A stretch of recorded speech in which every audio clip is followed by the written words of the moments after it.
Should you hire a lawyer who tells you that they won't be able to help you litigate your case once the appeal process is concluded and the appeal denial is upheld? Well, my answer to that is run. Why is that? The appeal is the trial of your case. And in my case, I write an appeal letter that's 25 to 65 pages long. I take apart the facts of the case, the medical facts. I take apart the legal aspects of the case. What do I mean by that? Now, many times the disability carrier will misquote or misapply terms in your ERISA disability policy or plan. So you got to understand that as the framework for all of the decisions that the disability carrier made. And then you've got to address these issues not only factually, because disability carriers make all sorts of mistakes about the facts. You have to address these issues medically, because they'll use liar for hire peer review doctors who will cherry pick your medical records. You also have to get lay testimony in the form of affidavits from yourself, family, friends, maybe even some of your co-employees who can talk about your symptoms and your functionality.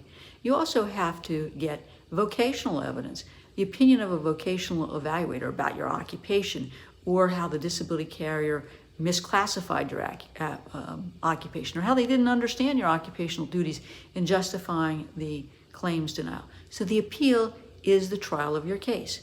Now, there are times when disability carriers uphold that denial, even though we know it's wrong.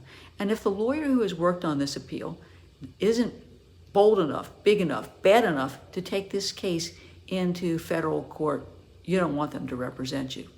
Many lawyers just don't like being in federal court in front of a judge who has a lifetime appointment.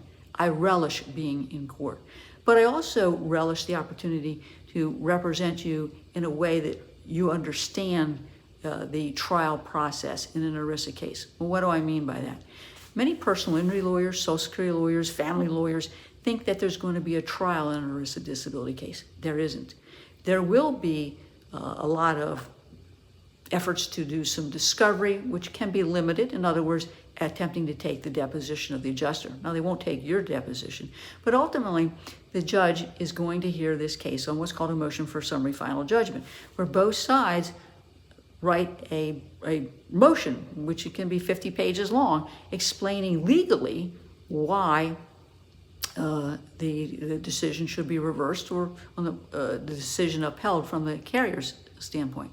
Now, in writing my appeals, I am citing all the applicable law, making them think about their position in the context of the relevant case law.